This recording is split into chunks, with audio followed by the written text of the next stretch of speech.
बात करने के लिए लॉगिन करें www.astrotak.com। मित्रों शुभ नमस्कार। एस्ट्रो तक में आप सभी का स्वागत है, अभिनंदन है।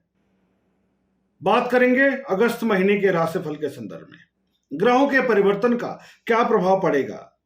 मेष से लेकर के मीन लग्न पर्यंत हम चर्चा करेंगे, लेकिन यहां पर हम मेष लग्न पर क्या प्रभाव डालेंगे, मेष राशि पर क्या प्रभाव डालेंगे ये ग्रह, इसकी बात करेंगे। तो सबसे पहले जान लें कि इस महीने में ग्रहों का परिवर्तन कैसा कैसा हो रहा है। राजा सूर्य से लेकर के राहु केतु तक जो परिवर्तन है वो कहां हो रहा है, किन राशियों पर हो रहा है और कैसे योग संयोग इस महीने में बन रहे हैं। तो राजा सूर्य 1 अगस्त से लेकर के 17 अगस्त तक कर्क राशि में रहेंगे। उसके बाद ये चले जाएंगे सिंह राशि में मास के अंत तक। चंद्रमा 2.25 दिन तक एक राशि में गोचरी संचरण करेंगे। मंगल महाराज सिंह राशि में पूरे महीने रहेंगे। बुध 1 से लेकर 8 अगस्त तक कर्क राशि में, 8 अगस्त से लेकर 25 अगस्त तक सिंह राशि में, 25 अगस्त से लेकर के 31 अगस्त के बीच में ये रहेंगे कन्या राशि में। यद्यपि 31 के बाद भी ये कन्या राशि में रहेंगे, लेकिन यहां माह के अंत तक की बात हो रही है। देवगुरु बृहस्पति कुंभ राशि में, शुक्र 1 से लेकर 10 अगस्त तक सिंह राशि में, 10 से लेकर 31 तक कन्या राशि में रहेंगे। शनिदेव मकर राशि में स्वग्रही गोचर कर ही रहे हैं। राहु वृष राशि में, केतु वृश्चिक राशि में। इस प्रकार ग्रहों के परिवर्तन होंगे। तो इन परिवर्तनों में कैसे योग बन रहे हैं। तो 9 से लेकर के 11 तक चंद्र मंगल के साथ में युति हो रही है, महालक्ष्मी योग का निर्माण हो रहा है। 6 से लेकर के 25 तक बुधादित्य योग का निर्माण होगा।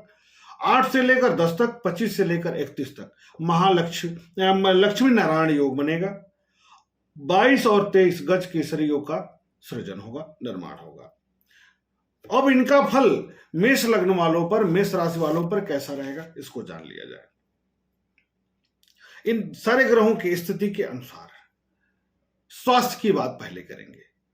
तो दांत की समस्या, बाड़ी में तीव्रता, गले में इंफेक्शन, मुंह में छाले, 1 से 16 तक पिता को कष्ट, सीने की तकलीफ, बीपी बढ़ सकती है आपकी, धैर्य रखना है। अकारण तनाव नहीं लेना है, पारिवारिक तनाव का वातावरण बन सकता है, इसका ध्यान रखना है। अचानक क्रोध आएगा, उस पर नियंत्रण आपको रखना होगा। यूरिन रिलेटेड प्रॉब्लम, किडनी से रिलेटेड समस्या आपको इस बीच में परेशान कर सकती है। इनर प्रॉब्लम, इन्फेक्शन परेशान कर सकता है। मेडिकल सर्टिफिकेट अर्थात कोई जांच कराएंगे तो इस बीच में कुछ चिंताजनक बात निकल करके सामने आ सकती है।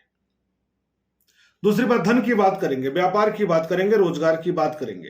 तो व्यापार बहुत अच्छा रहेगा। व्यापार के क्षेत्र से जो लोग भी जुड़े हैं उनके लिए समय अनुकूलप्रद रहेगा। रोजगार के लिए आप बेहतर कर पाएंगे, लेकिन खर्च होगा, इसका ध्यान रखना है। इन्वेस्ट कहां करना है, इसको सोच करके ही करना होगा, बिना सोचे इन्वेस्ट नहीं करना है। कर्ज लेकर कार्य करने से बचना है आपको। इन्वेस्टमेंट का तरीका ठीक है, लेकिन कर्ज लेकर के कोई व्यापार की शुरुआत करने से आप इस अवधि में बचिएगा। खर्च बढ़ेगा, इसमें दो राय नहीं है भाई। जो कोई योजना कर बनाएंगे, इन्वेस्टमेंट करेंगे तो खर्च बढ़ेगा, लेकिन व्यापार का सृजन जरूर करेंगे। व्यापार में कुछ नया आप करने वाले हैं। इस महीने कुछ सकारात्मक सूचना मिल सकती है। माता के स्वास्थ्य पर खर्च हो सकता है। परिवार के किसी सदस्य पर खर्च बढ़ सकता है। शेयर बाजार, एसआईपी में इन्वेस्टमेंट के लिए समय बेहतर है। कार्यस्थल पर ठीक करेंगे। रोजगार जहां भी है, आप प्राइवेट सेक्टर में है, नौकरी के क्षेत्र में है, सरकारी नौकरी में है, कहीं भी है, वहां पर आप बेहतर करेंगे इस अवधि में, इसमें दो राय नहीं है। आप एक ऊर्जावान महसूस करेंगे, एक ऊर्जा का बोध होगा। जो पहले नकारात्मकता थी, जो निगेटिविटी में कई महीनों से चली आ रही थी, वह इस महीने समाप्त होती दिखेगी। एक ऊर्जा के साथ आप रहेंगे, लेकिन आपको करना क्या होगा, क्रोध पर नियंत्रण करना होगा।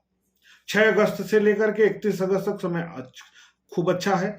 8 से लेकर 26 तक पार्टनर के साथ गलतफहमी भी हो सकती है। किस पार्टनर के साथ?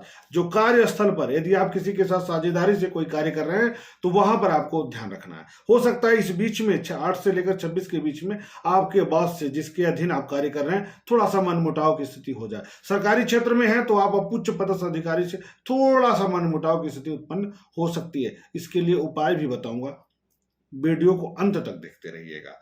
अब बात करेंगे सुख के लिए, पराक्रम के लिए कैसा रहेगा। पराक्रम की दृष्टि से यह समय अनुकूलप्रद है, सुख की दृष्टि से यह समय अनुकूलप्रद है। सुखी महसूस करेंगे, गृह और वाहन सुख में वृद्धि होगी, माता का सुख सानिध्य आपको प्राप्त होगा। बुद्धिमत्ता से, यानी आप अपने बुद्धि बल के आधार पर सुखों में वृद्धि कर पाएंगे, यानी अपने आप में इतना जोश रहेगा, इतना सकारात्मक ऊर्जा का आभास होगा, जिससे आपको सुखों की अनुभूति खूब होगी।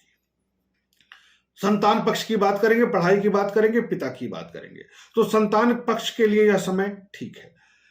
अगर बच्चे की प्लानिंग करना चाहते हैं तो बिल्कुल करिए। आप बच्चे को पढ़ाई के लिए बाहर भेजना चाहते हैं तो वो सकारात्मक समय है। आप पिता के पक्ष से भी शुभ समाचार प्राप्त कर सकते हैं। पिता का सहयोग सानिध्य आपको प्राप्त हो सकता है, इसका ध्यान रखना है। 16 से 23 अगस्त तक इनके सपोर्ट में वृद्धि दिखेगी और बेहतर परिणाम प्राप्त होगा। पढ़ाई के क्षेत्र से जो लोग जुड़े हैं उनके लिए यह समय अनुकूलप्रद है। नया कार्य कर सकते हैं, नई डिग्री ले सकते हैं। यदि वो प्रतियोगिता की तैयारी कर रहे हैं तो वो अपने जीवन का श्रेष्ठ करेंगे। इस महीने में अगर उनकी मूल कुंडली में भी अच्छी दशा है तो इस बीच में कुछ अच्छी खबर इनको प्राप्त हो सकती है। इस बीच में पूजा पाठ, दान, मंदिर जाना इत्यादि में मन आपका लगेगा। अच्छा समय है, इसमें दो राय नहीं है। लव अफेयर के लिए समय अनुकूलप्रद है, इसमें दो राय नहीं है। लेकिन शुक्र होते हैं आपके सप्तमेश, और सप्तमेश हो जाएंगे आपके नीच के। कब हो जाएंगे? तो सप्तमेश हो जाएंगे 10 से लेकर 31 के बीच में। तो धैर्य रखिएगा, गलतफहमी नहीं आने दीजिएगा, आपसी वातावरण में कटुता नहीं आने दीजिएगा, नासमझी की स्थिति उत्पन्न नहीं होने दीजिएगा, नहीं तो तनाव हो सकता है। हो सकता है प्रेम संबंध पहले से चला आ रहा हो, इस बीच में टूट जाए। हो सकता है विवाह तय हुआ हो, इस बीच में गलतफहमी के कारण कुछ ऐसा बोल दिया गया जिसके कारण से नकारात्मक प्रभाव पड़ गया। जीवन साथी के साथ संबंधों में टकराव की स्थिति उत्पन्न हो सकती है। तो यह समय दाम्पत्य जीवन के लिए गलतफहमी नहीं आने दीजिएगा, नहीं तो अवरोध की स्थिति उत्पन्न हो सकती है, नकारात्मक प्रभाव आपको प्राप्त हो सकता है। इस प्रकार यह महीना कार्य की दृष्टि से, आर्थिक दृष्टि से, रोजगार की दृष्टि से, सुख की दृष्टि से तो बहुत उत्तम है। लेकिन दाम्पत्य जीवन के लिए समय थोड़ा सा अवरोधक हो सकता है। तो उपाय क्या करना है इसको जानिए।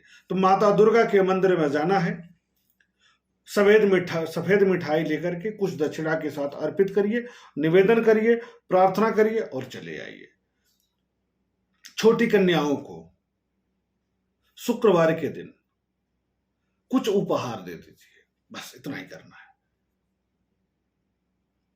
भगवान भोलेनाथ की आराधना करिए, जीवन की सारी नकारात्मकता आपकी दूर हो जाएगी। इसी कामना के साथ पुनः मिलते हैं आपको। शुभ नमस्कार।